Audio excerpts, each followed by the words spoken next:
The aroma of roasted turkey, infused with sage and rosemary, mingled with the sweet scent of spiced apple pie, wafted through the air, a fragrant tapestry weaving through every nook and cranny of my once vibrant home.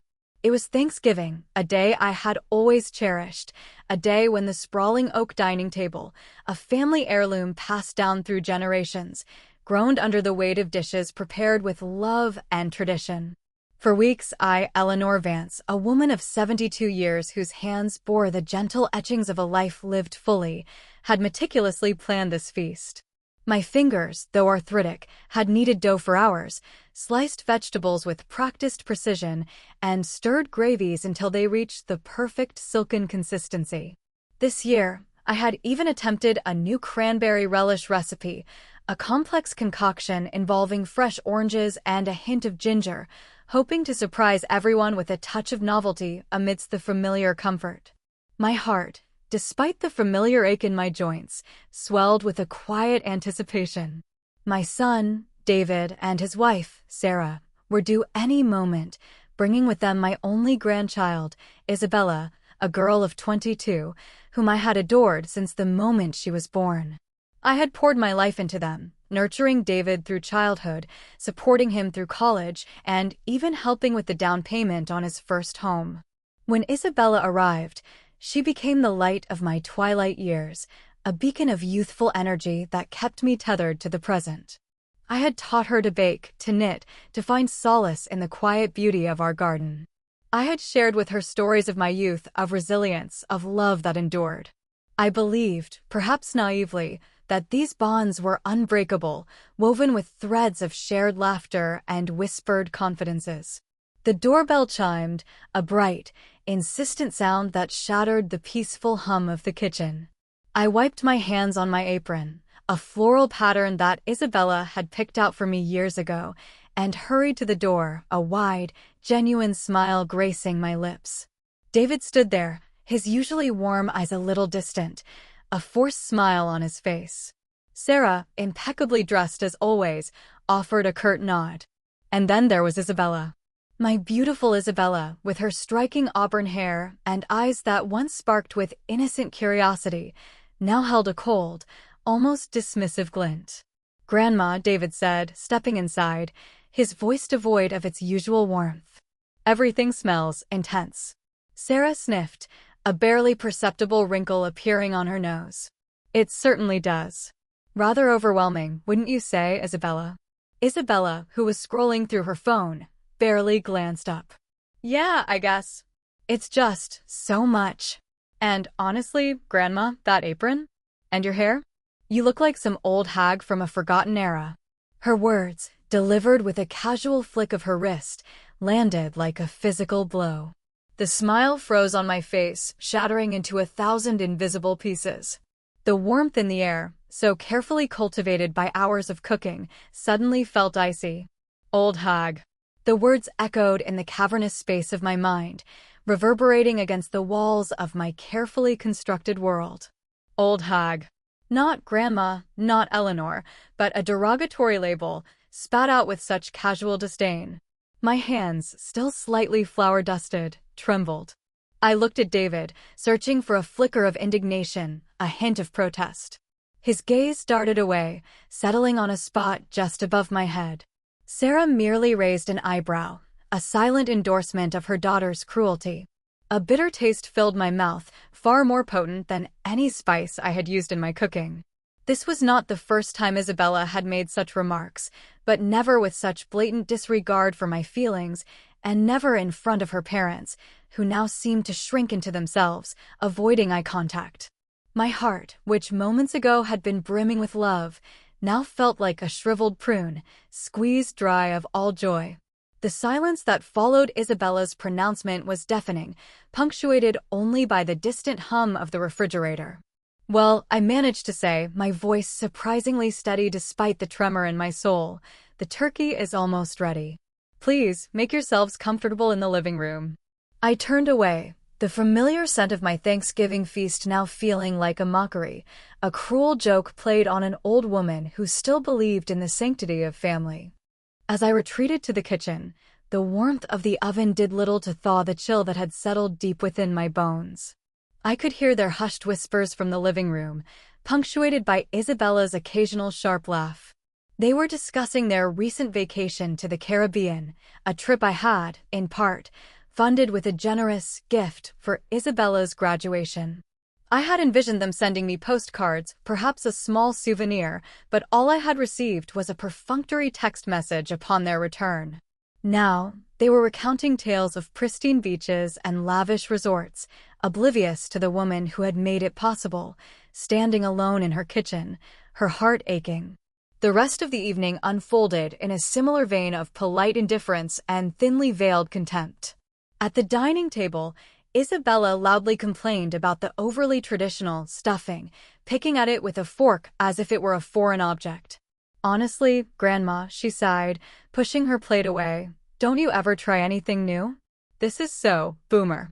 David cleared his throat, a weak attempt at intervention, but Sarah quickly interjected, "Isabella has a point, Eleanor. Modern cuisine is so much lighter, more refined. Perhaps next year we could order catering." Catering. The thought was a dagger to my heart. This table, this food, these traditions were the very fabric of our family, woven with memories of generations.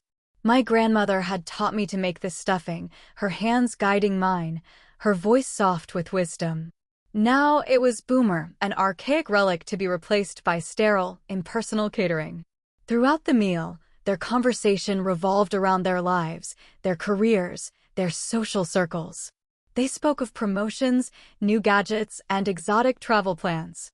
When I attempted to interject, to share a story about my day or a memory from the past, my words were met with polite nods, glazed eyes, or a swift change of topic.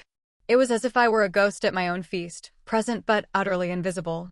Later, as I was clearing the table, a task I usually enjoyed as a quiet end to a joyous day, David approached me. "Mom," he began, his voice softer, but still tinged with an unfamiliar formality, "Sarah and I have been talking. You know, this house, it's quite large for one person. And with your age, it must be a lot to maintain." My hand, holding a stack of plates, paused midair. "What are you suggesting, David?" I asked, a knot forming in my stomach. He avoided my gaze, fiddling with a napkin. "Well, we were thinking, perhaps it's time for you to consider a smaller place. Maybe an assisted living facility? They have wonderful amenities, and you wouldn't have to worry about anything." Assisted living. The words hung in the air, heavy and suffocating. This house, my sanctuary, my legacy, filled with a lifetime of memories, was suddenly deemed too much, too burdensome for me. They were discussing my future, my home, my independence, as if I were a child incapable of making my own decisions. The very idea felt like a betrayal, a blatant attempt to strip me of my autonomy. "David," I said, my voice barely a whisper, "this is my home. Your father and I built this life here. Every brick, every plant in the garden, holds a piece of our history." Sarah, who had joined him, chimed in, her tone saccharine sweet. "We know, Eleanor. But think of the convenience. No more cleaning, no more cooking if you don't want to. And you'd have company your own age." She smiled, a practiced, empty gesture. Isabella, overhearing the conversation, strolled into the dining room, her phone still clutched in her hand. "Oh, Grandma, seriously? You're still living in this museum? It's so dated. And the smell of mothballs is just, ugh. You really need to modernize." She wrinkled her nose, as if the very air in my home was offensive. "Plus, think of the equity. This place is probably worth a fortune. You could sell it, get a nice little apartment, and have plenty of money left over for, you know, fun stuff. Like a cruise or something." The casual way she spoke of selling my home, of liquidating my life's work for fun stuff, sent a jolt of pure indignation through me. It wasn't just about the house, it was about the utter disregard for my feelings, my history, my very existence. They saw me not as a person with a rich past and a vibrant present, but as an obstacle, a relic to be moved aside, a source of potential financial gain. I looked at David again, hoping for a sign of recognition, a glimmer of the sun I had raised.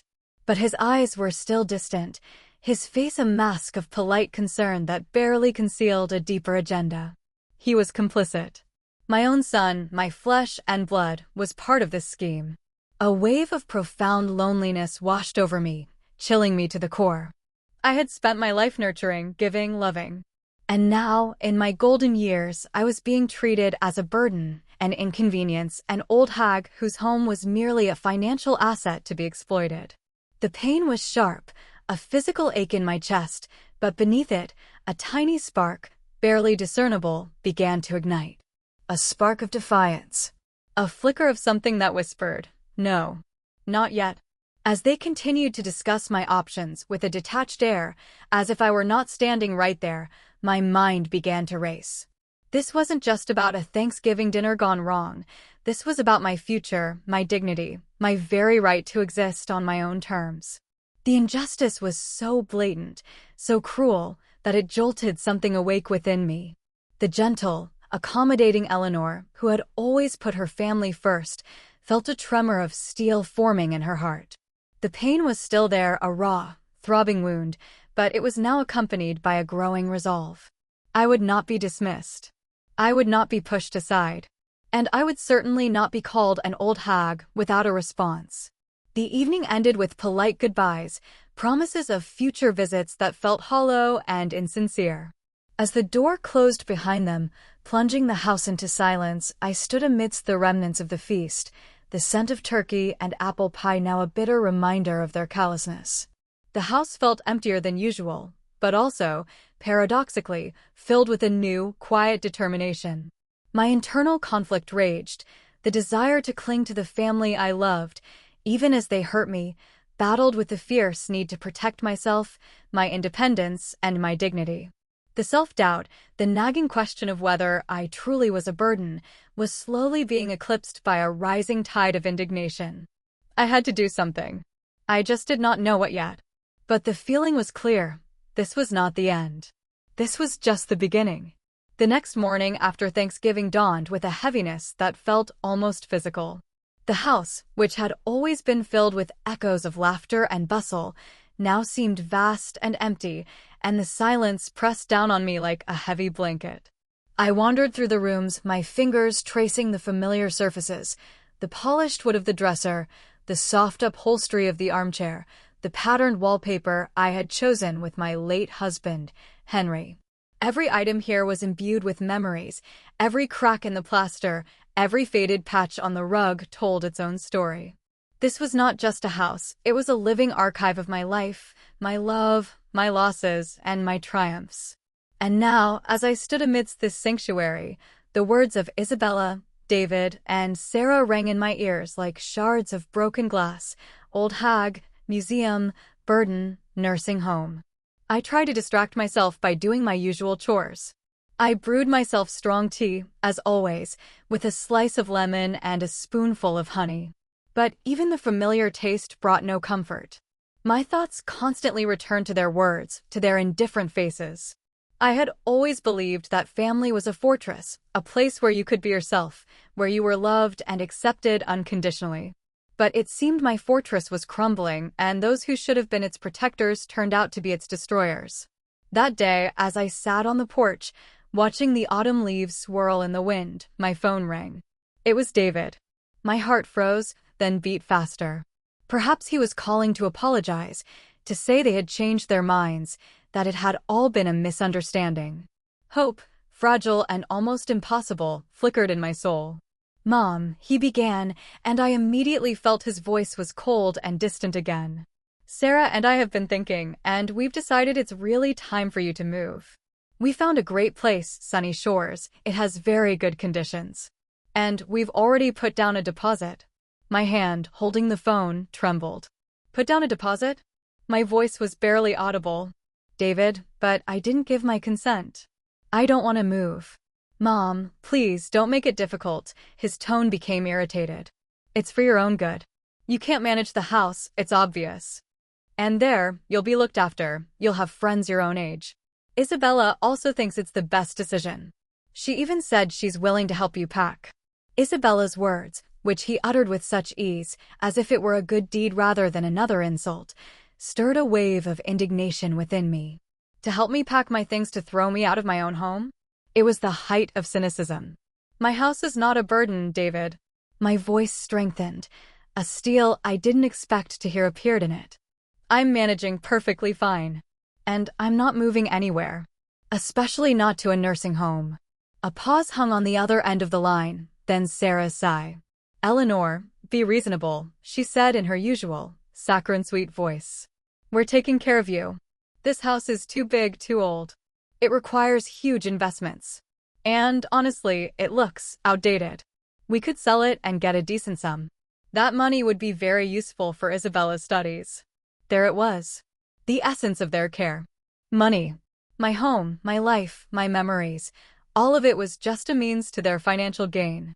Isabella, my beloved granddaughter, whom I had showered with gifts and attention, now saw me only as a source of income. My house is not for sale, I said firmly. And my money is not for Isabella. She has parents who should pay for her education. Mom, don't be so selfish. David's voice rose. Isabella needs help. We're having difficulties right now. You don't want your granddaughter to suffer because of your stubbornness, do you? They skillfully played on guilt, on my love for Isabella, trying to manipulate me. But something inside me had changed. The pain of their betrayal was so strong that it began to transform into cold determination. I no longer felt like a helpless victim. I felt deceived, but not broken. I am not selfish, David, I replied, and there was no tremor or doubt in my voice. I simply will not allow you to dispose of my life and my property. This house is mine. Period. I hung up before they could say anything else. My hand was still trembling, but it was no longer a tremor of fear, but a tremor of adrenaline. I felt as if I had just won a small battle, but I knew the war had just begun. After that call, their attacks became more frequent and sophisticated.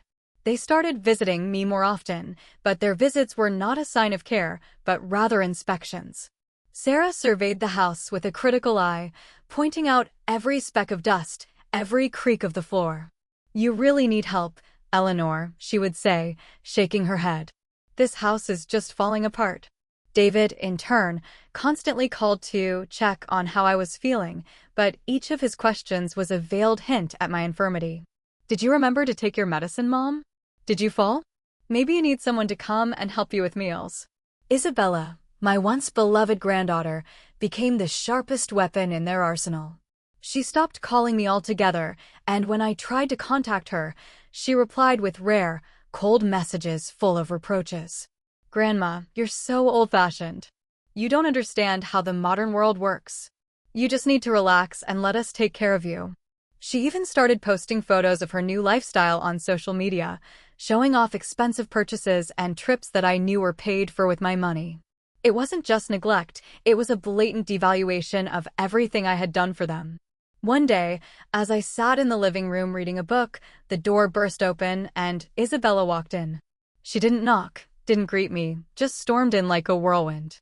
In her hands was a large designer bag. Grandma, she said, her voice full of irritation. I was thinking you need a wardrobe update. You can't wear these rags. I bought you something. She pulled out a bright, youthful tracksuit from the bag, which completely did not match my style. Here, this is fashionable now, she handed it to me. Put it on. Maybe then you won't look like, well, you know. I looked at the tracksuit, then at her. Isabella, I appreciate your concern, but this is not my style. And I don't consider my clothes to be rags. She rolled her eyes. Grandma, how long can this go on? You're living in the past. You look like an old hag. You need to change if you want people to take you seriously. Old hag. Again. The words she uttered with such ease pierced me to the core. I felt something break inside me. It wasn't just a criticism of my appearance, it was a complete denial of my personality, my experience, my worth. Isabella, my voice was even, but there was such coldness in it that she seemed to freeze for the first time. I am not going to change so that you or anyone else will take me seriously.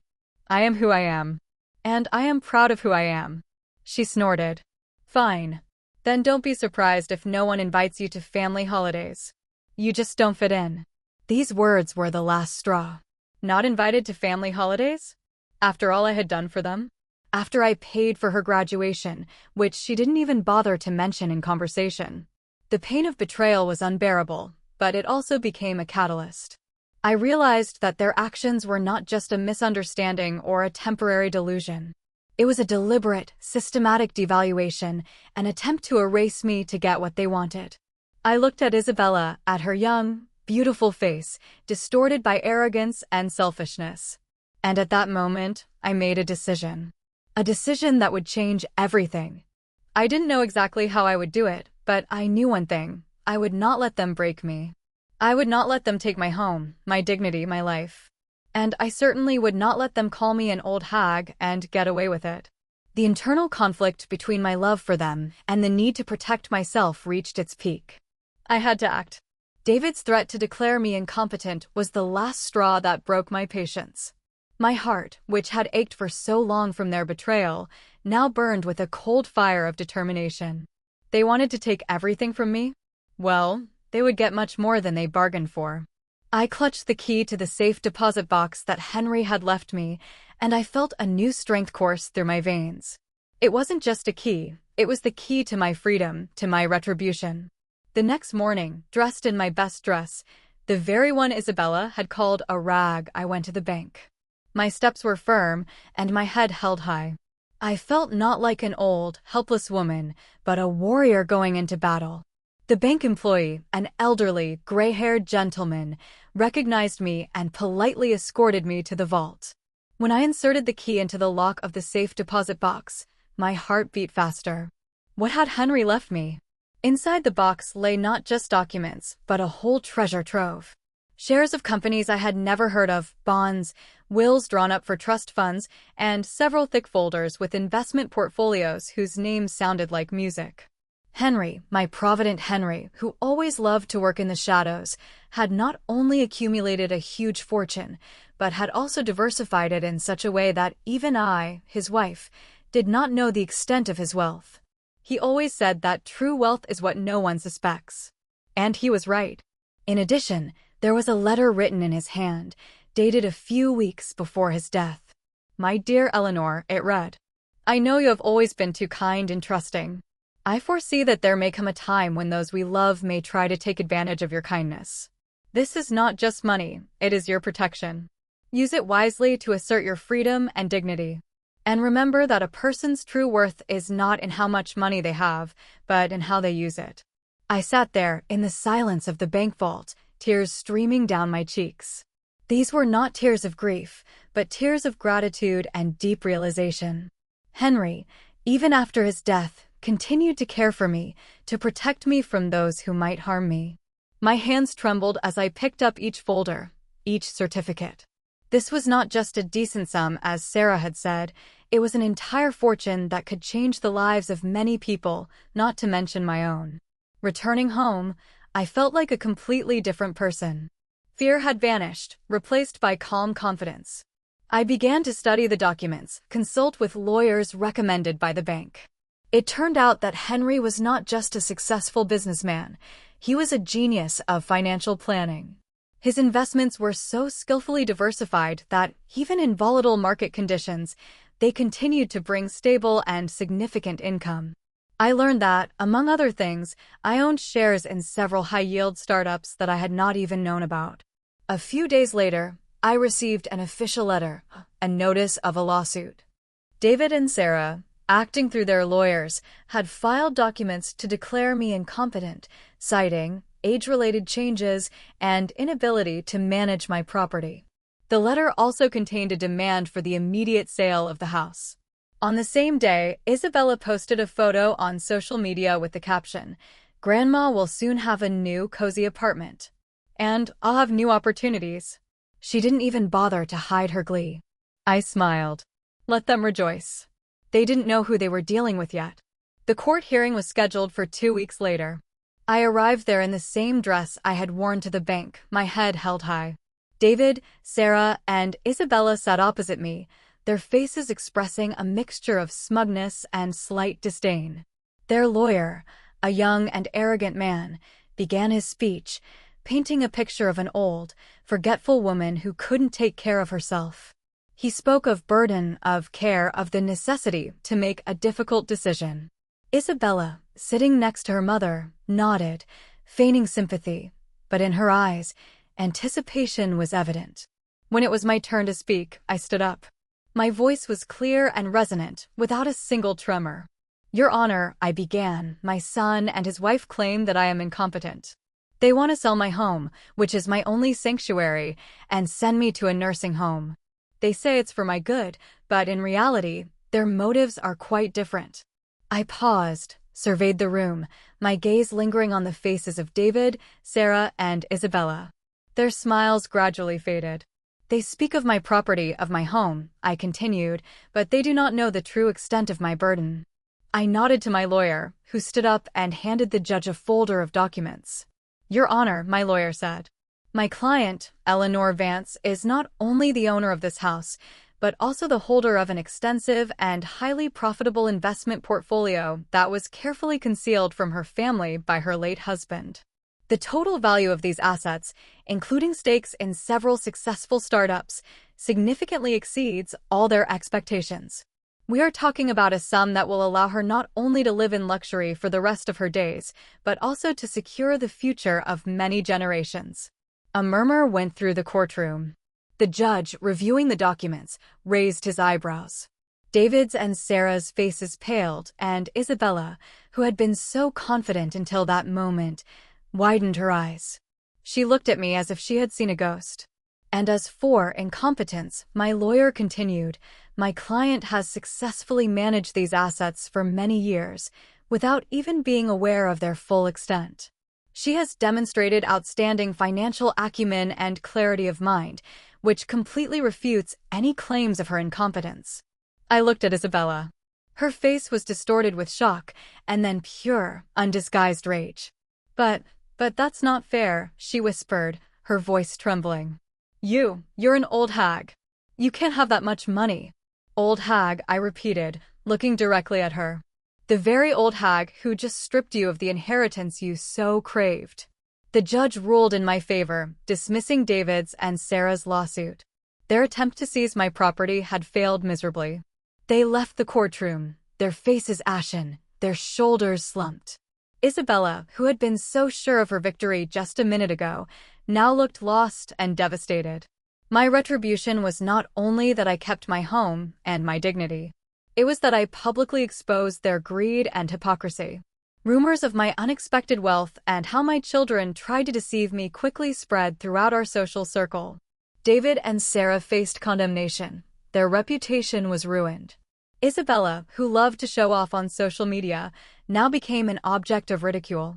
Her new opportunities vanished like smoke. I did not take everything from them. I left them what they had, but I deprived them of what they craved, my inheritance.